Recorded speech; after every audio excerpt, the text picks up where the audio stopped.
La cabaña de la sangre. En los años 80, cuando las carreteras de Tamaulipas parecían estirarse hasta perderse en el calor, comenzó a circular un rumor que nadie podía rastrear con precisión. Decían que no era un simple chisme, sino un relato repetido por locutores nocturnos y columnas breves de periódicos amarillentos. Hablaban de una cabaña olvidada entre matorrales, a varios kilómetros de cualquier poblado reconocible. Una construcción de madera oscura que no aparecía en mapas turísticos ni en catastros oficiales. El nombre surgió casi como una advertencia susurrada y no como un título formal. La cabaña de la sangre. Nadie sabía quién fue el primero en llamarla así, pero todos coincidían en que el nombre no era casual. En aquel tiempo, Tamaulipas vivía entre contrastes, con ferias, música y familias completas, pero también con silencios prolongados. Silencios que parecían esconder historias que nadie quería contar de frente. Los periódicos de nota roja insinuaron que en esa cabaña ocurrieron actos rituales. Usaban palabras vagas, evitando describir con detalle lo que supuestamente pasó.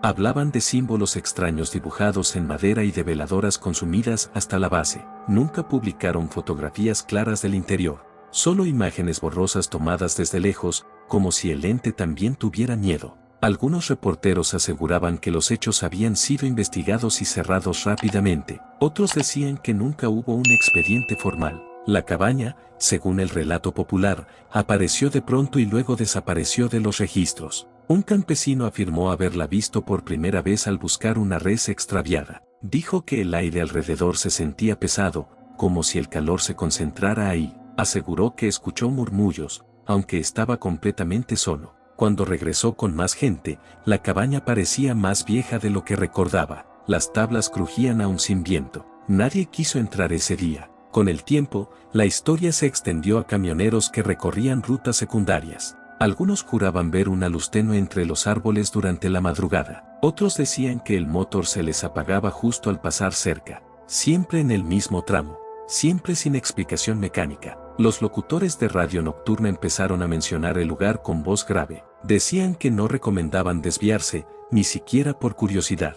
Que había sitios donde el pasado no descansaba. La cabaña se convirtió en un punto fijo del miedo colectivo. En cantinas se hablaba de ella en voz baja. Alguien siempre conocía al primo de un amigo que había ido. Y casi todos esos relatos terminaban igual, con la persona negándose a volver a pasar por ahí. Se decía que dentro ocurrieron rituales que mezclaban creencias antiguas y lecturas mal entendidas. Que no era brujería tradicional, sino algo improvisado y torcido. Los medios usaban términos ambiguos para no comprometerse. Presuntos actos, supuestas ceremonias, hechos no confirmados. Pero el daño ya estaba hecho. El nombre se quedó. Una maestra rural contó que uno de sus alumnos dibujó la cabaña sin haberla visto. El dibujo mostraba una puerta torcida y símbolos que ella no reconocía. Cuando le preguntó de dónde sacó eso, el niño dijo que lo había soñado varias veces. Siempre despertaba con miedo. Los sueños, según él, olían a madera húmeda. La policía local negó durante años la existencia del lugar. Decían que era un invento de la prensa sensacionalista. Sin embargo,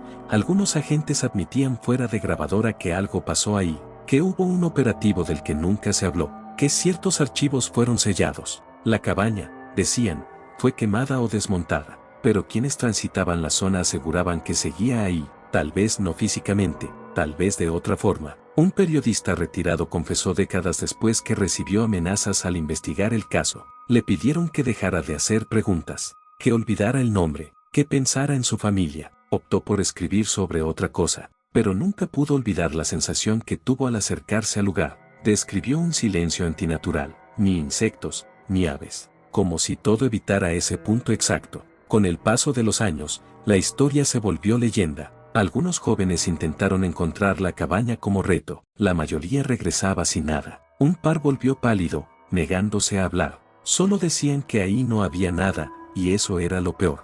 En los 80, un programa de televisión intentó recrear la historia. No pudieron grabar en la locación real. El equipo técnico reportó fallas constantes, cables que se desconectaban solos, cámaras que dejaban de funcionar. El segmento se canceló sin explicación al público. La cabaña de la sangre quedó suspendida entre lo real y lo prohibido, como una herida mal cerrada en la memoria colectiva. Algunos aseguraban que el mal no estaba en la madera, sino en lo que se invocó, que ciertos actos dejan marcas que no se ven, marcas que se sienten. El lugar se volvió punto de referencia, aunque nadie supiera señalarlo con exactitud. Ahí, más adelante, decían, siempre más adelante, nunca justo donde estabas. Con los años, los árboles crecieron y los caminos cambiaron, pero el nombre sobrevivió, pasó de los periódicos a los relatos familiares, de la radio al susurro, de la advertencia al mito, y aún así, había quien seguía buscándola, convencido de que algunas historias necesitan ser encontradas para poder descansar. Esta fue solo la primera capa de un relato que parecía no tener fondo, porque en Tamaulipas hay lugares que no quieren ser olvidados, y la cabaña, real o no, seguía esperando a que alguien volviera a escucharla. Con el cambio de década, la historia de la cabaña empezó a transformarse, como si el tiempo la estuviera puliendo y oscureciendo al mismo tiempo. Ya no solo se hablaba de lo que ocurrió ahí, sino de lo que seguía ocurriendo después. Personas que jamás habían oído la leyenda comenzaban a describir experiencias similares. Una sensación de ser observados en caminos solitarios. Un olor extraño que aparecía de pronto y desaparecía igual de rápido. Los viejos del lugar decían que eso pasaba cuando un sitio había sido marcado, no con pintura ni con fuego, sino con intención. En los 90, un grupo de estudiantes de periodismo intentó reconstruir el caso como proyecto académico. Buscaron archivos, hemerotecas, testimonios. Encontraron referencias cortadas, notas incompletas, columnas eliminadas. Como si alguien hubiera pasado una tijera invisible por la historia. Uno de ellos logró entrevistar a un ex policía estatal. El hombre ya estaba enfermo y habló con voz débil.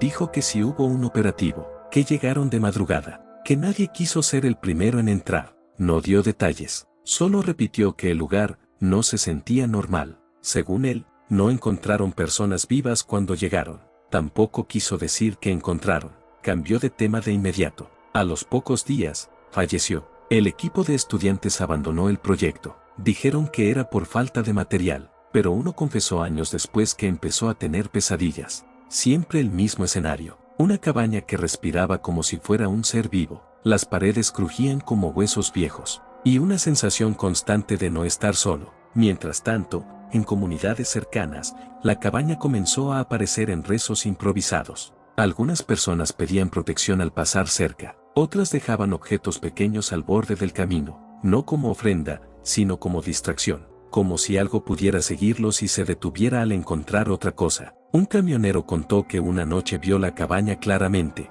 dijo que no estaba donde se suponía que debía estar. Apareció al costado del camino principal, iluminada por la luna, frenó por instinto, sintió que algo no encajaba, cuando parpadeó, ya no estaba. El camión quedó detenido sin razón aparente. Tardó horas en poder arrancar de nuevo. Desde entonces, evitó esa ruta. Otros hablaban de sonidos, no gritos, no golpes. Algo más sutil, como rezos mal pronunciados, como palabras dichas al revés. Un anciano afirmó que esos sonidos eran restos, no voces completas, ecos de intenciones que nunca se apagaron. En un poblado cercano, una casa comenzó a registrar fenómenos extraños, objetos que se movían solos, sombras donde no había nadie. La familia terminó mudándose. Antes de irse, dijeron que el problema no era la casa, era el terreno, que ese mismo suelo, años atrás, había sido usado como camino hacia la cabaña. La idea de que el mal podía extenderse empezó a tomar fuerza,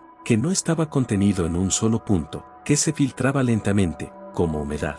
En programas de radio, algunos oyentes decían haber soñado con el lugar, personas de otros estados, incluso de otros países. Ninguno sabía explicar cómo reconocían la cabaña, solo decían que sabían que era esa. Un escritor local intentó usar la historia como base para una novela. Pasó semanas investigando. Una noche, dejó el manuscrito inconcluso. Jamás lo retomó. Dijo que escribir sobre eso lo hacía sentir observado, que cada palabra parecía una invitación. Guardó los papeles en una caja y los enterró. Nunca reveló dónde. Con el tiempo, surgió la teoría de que la cabaña no siempre se mostraba, que aparecía solo cuando alguien estaba dispuesto a verla, o cuando algo necesitaba ser recordado. Un investigador paranormal aseguró que el sitio funcionaba como un residuo, no un espíritu, no un demonio, sino una huella demasiado profunda. En Tamaulipas, la leyenda comenzó a mezclarse con otras historias. Algunos la relacionaron con antiguos caminos,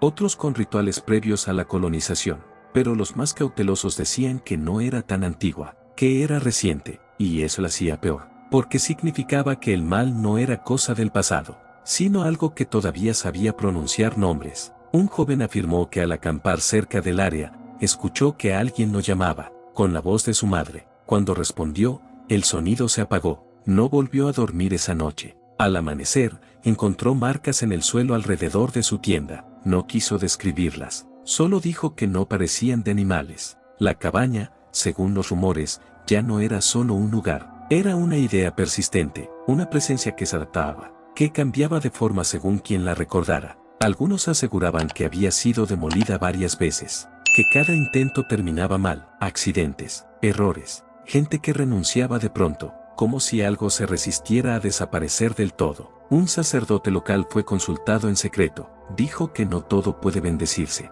que hay sitios donde lo mejor es no remover nada, que a veces el silencio es la única protección, pero el silencio nunca fue completo, porque siempre había alguien que volvía a contar la historia, y cada vez que se contaba, algo parecía despertar un poco más. Así, la cabaña de la sangre siguió creciendo en la memoria colectiva, no como una estructura, sino como una sombra, una que se alargaba con los años, y todavía quedaba mucho por contar. Con la llegada del nuevo siglo, muchos pensaron que la historia terminaría por diluirse entre noticias más urgentes y ruidos modernos, pero ocurrió lo contrario. La cabaña comenzó a aparecer en conversaciones digitales, en foros tempranos y correos reenviados, relatos escritos por personas que no se conocían entre sí, pero que coincidían en detalles inquietantes, el olor a humedad, la sensación de presión en el pecho, el silencio absoluto antes de que algo sucediera. Un usuario anónimo publicó que su abuelo había trabajado en caminos rurales en los 80. Aseguró que una vez recibió la orden de no pasar por cierta área.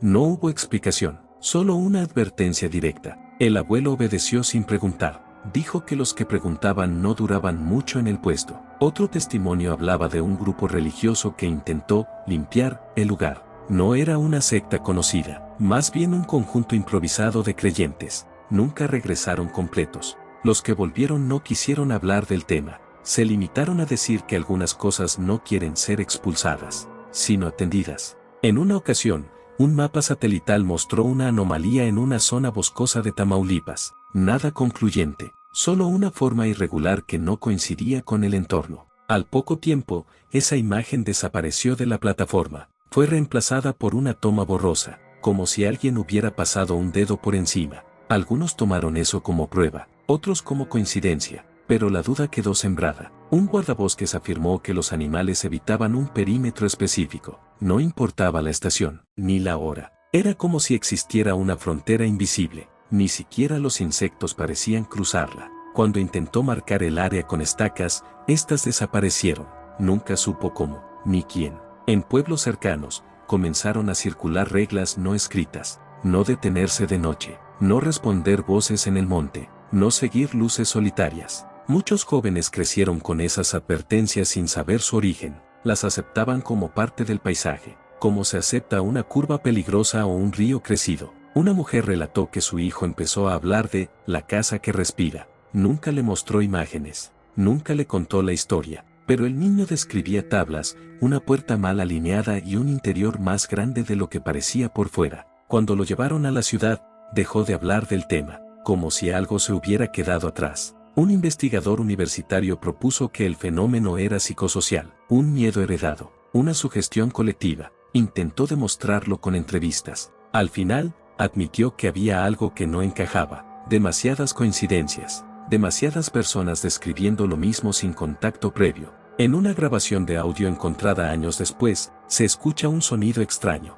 Fue grabada cerca de la supuesta zona. No hay gritos ni palabras claras, solo una vibración constante, como un murmullo atrapado. Expertos no lograron identificar su origen. No era viento, no era maquinaria, no era fauna. El archivo fue archivado y olvidado, pero quienes lo escucharon dijeron sentir incomodidad.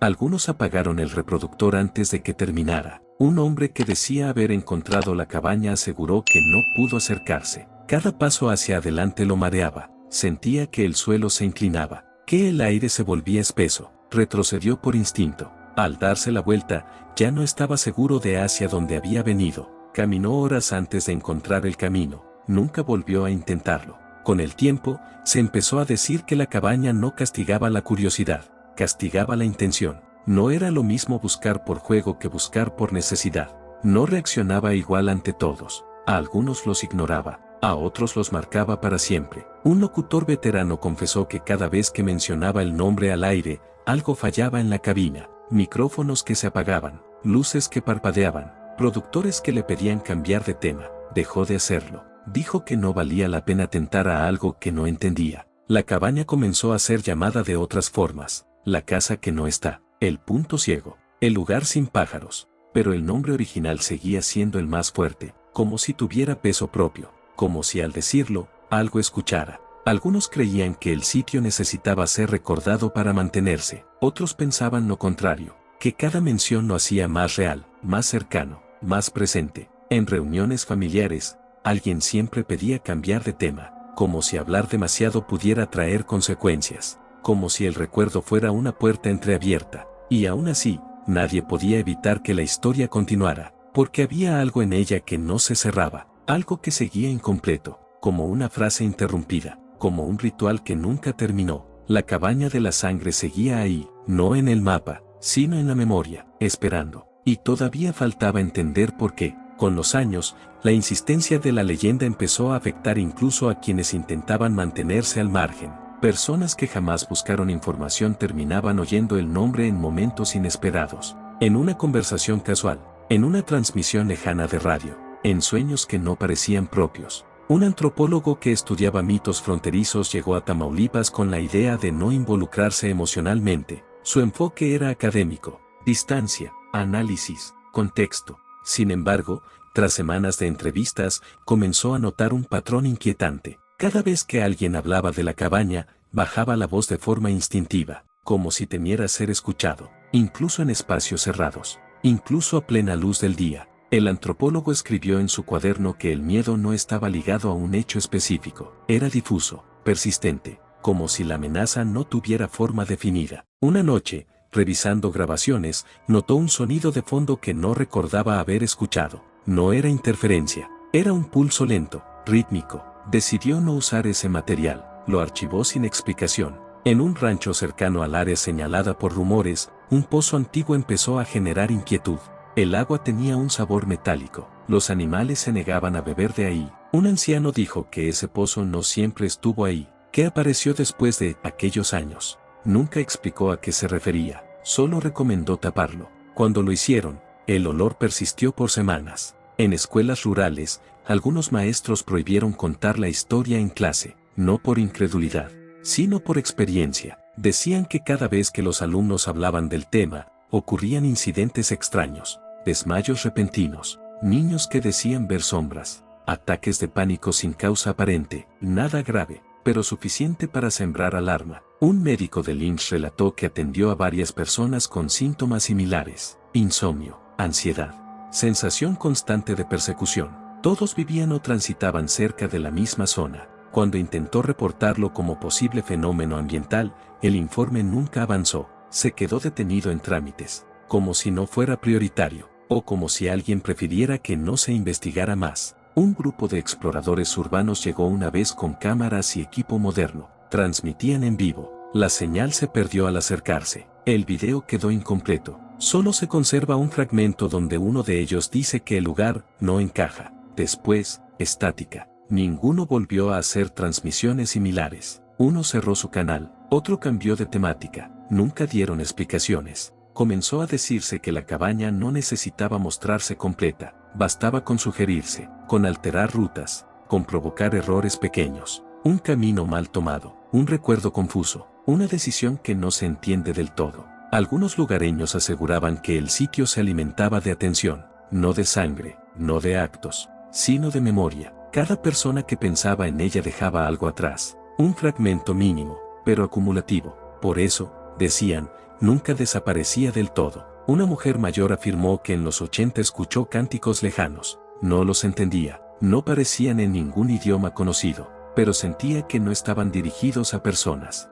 sino al lugar mismo, como si intentaran despertarlo, o mantenerlo despierto. Cuando terminó de contarlo, pidió que no se grabara. Dijo que algunas cosas se olvidan por una razón. En archivos municipales apareció una referencia inesperada, un permiso de construcción sin dirección clara, solo coordenadas aproximadas. El documento estaba fechado años antes de que la leyenda surgiera. No había planos, solo una firma ilegible. El expediente fue reclasificado poco después. Nadie supo por qué. Un sacerdote distinto al anterior fue consultado, más joven, más escéptico. Después de escuchar varios testimonios, guardó silencio largo rato. Dijo que no todo lo que se considera maldito lo es, pero que hay sitios cargados de intención humana, y eso puede ser peor, porque la intención no muere, se hereda. En algunos sueños recurrentes, la cabaña ya no tenía paredes, solo un marco, una puerta sin casa, y aún así, nadie se atrevía a cruzarla, como si lo que había del otro lado no necesitara forma. La historia empezó a agotarse en palabras, pero no en efectos. Cada intento por cerrarla generaba más preguntas, más señales, más silencios incómodos. La cabaña de la sangre seguía sin resolverse, como un eco que no encuentra pared, y mientras tanto, algo parecía prepararse, no para aparecer, sino para ser recordado una vez más. Quedaba todavía el último tramo de la historia, el más difícil de contar, el que casi nadie quería escuchar. El cierre de la historia nunca llegó de forma clara, sino como un desgaste lento. La gente dejó de buscar pruebas y empezó a conformarse con evitar el tema, no porque ya no importara, sino porque parecía reaccionar al interés, como si el simple intento de entenderla fuera suficiente para activarla. Con el tiempo, algunos caminos fueron modificados. Se abrieron rutas nuevas, otras se cerraron sin explicación pública. Ingenieros afirmaban que era por seguridad, pero nadie ignoraba que esas desviaciones rodeaban la zona señalada por la leyenda. Un silencio administrativo que decía más que cualquier comunicado. Los más viejos del lugar comenzaron a morir sin dejar testimonios formales. Sus historias se perdieron con ellos. Pero curiosamente, los más jóvenes empezaron a soñar cosas parecidas, no iguales, parecidas, como si el relato se estuviera reciclando, adaptándose a nuevas mentes. Un joven que jamás oyó hablar de la cabaña describió en terapia un sitio que coincidía demasiado, una estructura simple, un olor difícil de nombrar, y una sensación de culpa sin causa. El terapeuta pensó que era una construcción simbólica, hasta que escuchó relatos similares de otros pacientes, en diferentes momentos, sin conexión entre sí. Un investigador independiente decidió hacer una última recopilación, no para publicar, solo para cerrar el ciclo. Reunió notas, grabaciones, recortes. Al final, escribió una sola conclusión en su cuaderno. No es un lugar, es una consecuencia. Después, quemó todo el material. Dijo que no quería ser el último eslabón. En una ocasión, un incendio forestal avanzó hacia la zona, arrasó hectáreas completas. Cuando llegó al punto señalado por años de rumores, el fuego se detuvo. Cambió de dirección sin razón aparente. Los bomberos lo comentaron en privado. Nunca lo incluyeron en el reporte oficial. Un niño preguntó a su abuela por qué ese lugar no tenía nombre en los mapas. Ella respondió que algunos nombres pesan demasiado, que escribirlos los fija, y hay cosas que es mejor que se muevan, que no se queden quietas. Con el paso de los años, el nombre, la cabaña de la sangre, empezó a desaparecer del habla cotidiana, no porque se olvidara, sino porque se reemplazó por gestos, por silencios, por frases incompletas. Ay no, por ese rumbo no, mejor rodea. El relato se volvió práctico, funcional, una advertencia sin explicación, como muchas otras heredadas. Algunas personas aseguraron que el sitio ya no existía en absoluto, que la cabaña nunca fue real, que todo fue exageración mediática. Otros respondían que eso era lo más inquietante, que aún sin existir, seguía influyendo, seguía modificando decisiones, rutas, sueños. La última mención registrada en medios fue breve, una nota sin encabezado llamativo. Solo decía que un predio sería protegido como reserva natural, sin detalles, sin historia, sin pasado, como si se intentara cubrir algo con burocracia. Hoy, nadie puede afirmar con certeza dónde estuvo la cabaña, ni siquiera si fue una sola. Algunos creen que cambió de lugar, otros que se desarmó y se volvió idea, una advertencia que no necesita forma física, porque ya aprendió a vivir en la memoria. La cabaña de la sangre no terminó con una revelación. Terminó con un acuerdo tácito, no buscarla, no nombrarla demasiado, no intentar cerrarla, porque hay historias que no piden ser resueltas, solo respetadas. Y en Tamaulipas, todavía hay quienes, al pasar por ciertos caminos, bajan la velocidad, apagan la radio, Y miran al frente sin desviar la vista, no esperando ver algo, sino esperando no recordarlo. Si llegaste hasta acá, suscríbete a mi canal, y dale like a mis videos, y comparte los videos que más te gusten, activa la campanita, para que YouTube te avise cada vez que suba un nuevo video, y hasta pronto.